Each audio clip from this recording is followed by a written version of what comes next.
ilmu kalau tidak diamalkan koyok pohon tidak berbuah.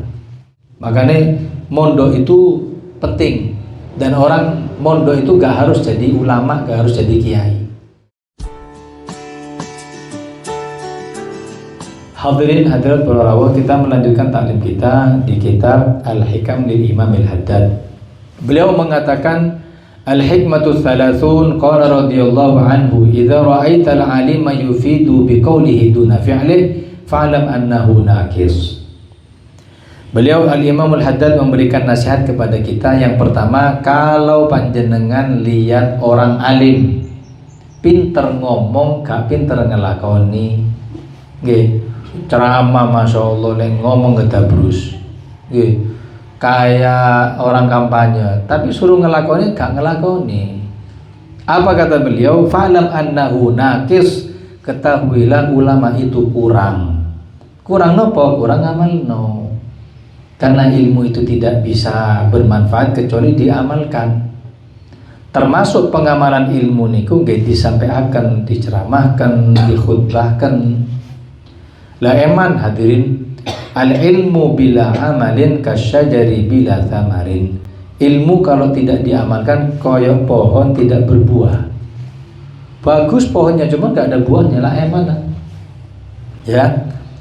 Wa idza ra'aital muta'allima tufiduhul aqwalu wa la tu'addibuhul af'al fa'lam annahu 'anit tahsili naqis. Kalau tadi orang alim, kalau sekarang kalau panjenengan kamu lihat santri lek ngomong enak, manfaat omongannya cuma sama gak iso ngelakoni. Iya. Fa'lam annahu 'anit tahsili naqis, menunjukkan belajarnya itu masih kurang. Kan banyak contohnya anak-anak yang pinter ngedebat tapi nggak pinter beramal. Kalau suruh cari dalil hujah, jatuhkan lawannya sangat pinter, suruh ngelakoni mboten saged. Oh berarti nyantrinya kurang sempurna. Waktu dulu di pondok pesantren nggak dapat tazkiyah. Tazkiyah niku penyucian jiwa. Karena di pondok itu diajari 3 hal. Pertama, pelajaran ilmu yang bersanad kepada Kanjeng Nabi, dari kiai ke kiainya, dari habib ke habibnya, ulama ke ulamanya. Dengan mendoakan anak harus tanya siapa kiainya, siapa ustadznya, apakah punya sambungan kepada Kanjeng Nabi napa mboten. Jangan mentang-mentang tak pondok no, di mana? Di Mekah. Loh, dipikir Mekah itu sudah bagus semua. Mekah itu kiblat sholat betul. Kalau sebagai kiblat sholatnya Ka'bah itu betul. Tapi kalau kiblat yang lain belum tentu hadirin. Kayak ada beberapa orang itu kalau Ramadan nunggu apa? Gak nunggu keputusan pemerintah, nunggu Mekah. Atau Arafah nunggu apa? Nunggu Mekah.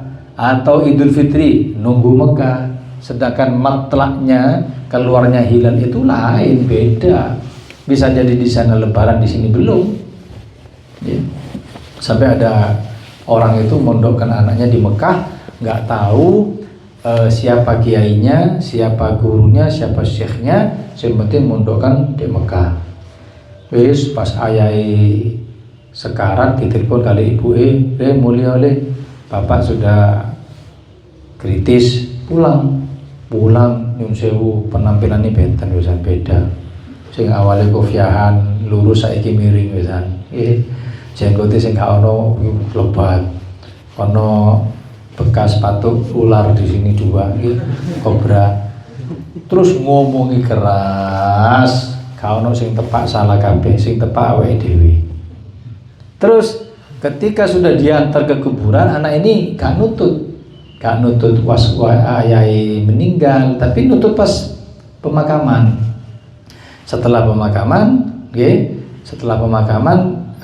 ustadz setempat mengumumkan acara tahlil nanti malam di rumah duka, gak terima. Mic-nya ustadz tuh diambil, bilang gak ada tahlil, gak ada tahlilan. Doanya yang hidup gak bakal sampai ke yang mati.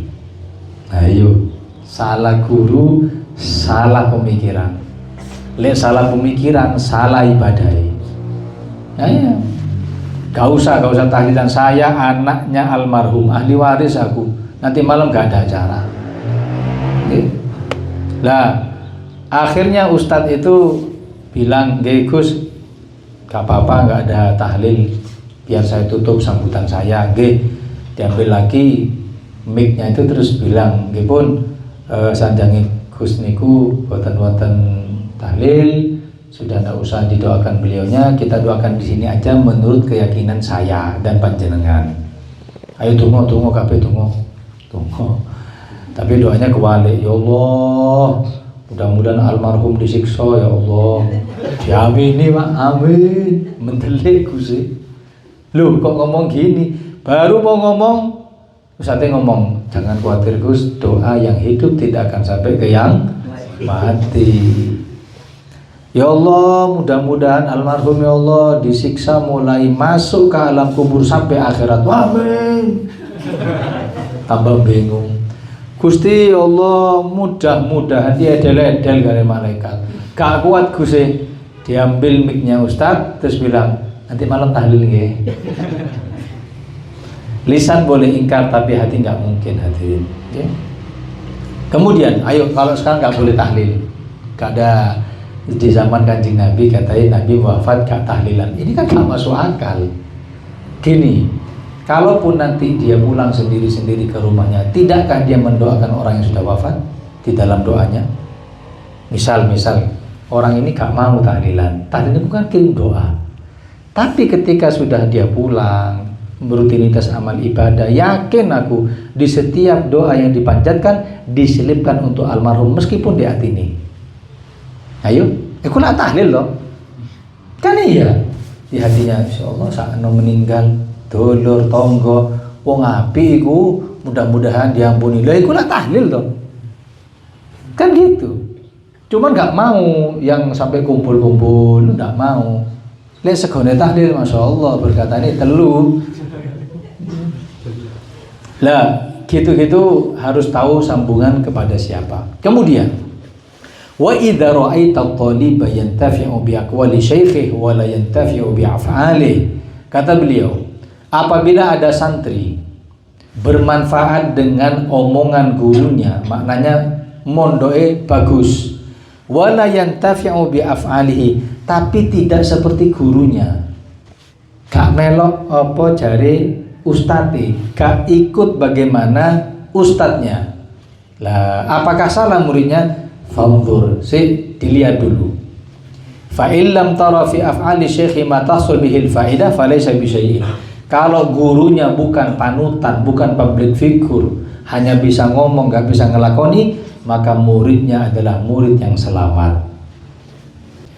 Tapi wa idza ra'aita af'alahu tufidu, tapi kalau dilihat gurunya betul, walakin la yuhsinu at-talibu ay yastafida fala ta'tadda bihi. Tapi muridnya tidak ikut gurunya, maka bukan murid yang sukses. Guru ini sudah bagus, ngajarno syariat, bagaimana menghidupkan sunnah Nabi.